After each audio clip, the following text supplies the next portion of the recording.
وصفة اليوم كلش سهلة وبسيطة، وراح تشوفوها هسه شلون. سهلة بطريقة العمل، وكلش طيبة وراح تعجبكم، وهي بورق بحشوة السبانخ. راح نبلش بالمقادير. راح أدير 4 كاسات مي، أضيف لها ملعقة ملح، ملعقة سكر وسط طبعا، وملعقة وسط خميرة، ونص كوب زيت. راح أخلطها شوية وأضيف لها 6 قلاصات طحين، وهو الكاس العادي بالمضبوط. هاي المقادير امشوا عليها، راح يطلع عندكم العجين كل زين. طبعا بالنسبة للعجينة راح تكون شوية بيها رخاوة، وتكون طرية مثل ما تشوفون شلون لزقت عندي على الميز. بعدها راح أقطعها قطعتين، طبعا قطعة تبقى كبيرة، وأقطع الباقي تقريبا تطلع عندكم 5 قطع بهذا الشكل. يعني القطعة الأولى تكون كلش كبيرة، و5 قطع اعتيادية وسط. راح أجيب صينية أدهنها بالزيت شوية، وأخلي العجينة عليها، وأغطيها بكيس نايلون أو ورق زبدة، ونخليها ترتاح.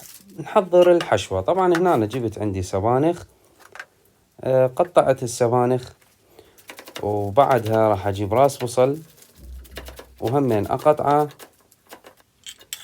مثل ما تشوفون هنا واضح قدامكم. هنا أنا جهزت عندي السبانخ، جبت البصل وقطعته. راح أشتغل هسه على الطباخ. راح أخلي السبانخ لوحدها بالمقلاية بدون ما أضيف لها زيت حاليا. أخليها لحد ما تنشف المي مالته زين.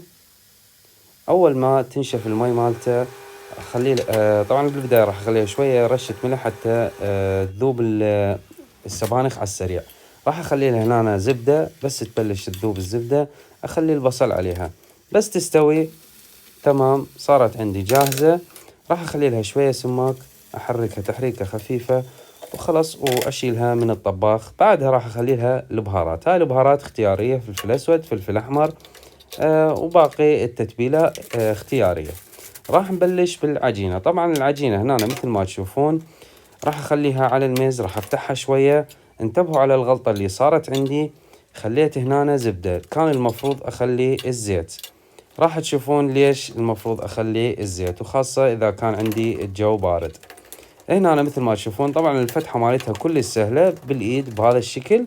راح أفتحها، راح يصير عندي ناعمة وكلش كبيرة بهذا الشكل. راح أجيب أول عجينة أفتحها شوية. هنا راح لازم تستعملون الزبدة. راح أخلي أول عجينة أخلي عليها حشوة السبانخ، وأخلي فوقها العجينة، أخلي شوية زبدة، وأخلي حشوة السبانخ، وأخليها طبقات لحد ما نخلص العجينة كليتها. طبعا بالمناسبة الحشوة تكون اختيارية، تحبون بالدجاج، باللحم، بالبطاطا. بعدها راح أقطعها بهذا الشكل.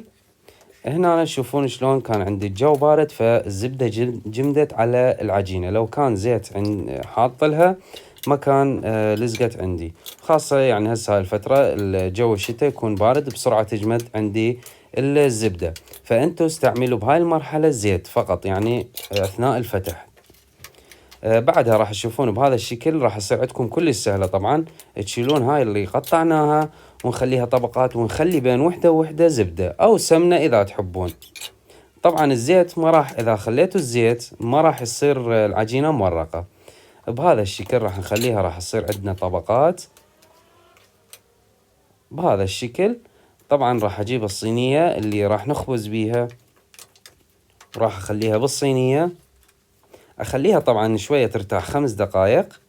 بعدها راح أضغط العجينة لحد على مستوى الصينية كليتها مثل ما تشوفون واضح قدامكم. هنا أنا راح أجيب البيض. طبعا هاي البيض اختياري، إذا ما تحبون تخلون بيض لا تخلون. طبعا هاي الحركة لازم ضرورية، بأصابعكم تزرفوها للعجينة، تنزلوها حتى لا تصير ترتفع بالفرن. بعدها راح أقطعها الحجم اللي أنتوا تختارونه. طبعا الفرن جاهز يكون عندي على درجة حرارة 180، مو أزيد على 180. أخليها بالفرن تاخذ من عندكم 40 دقيقة.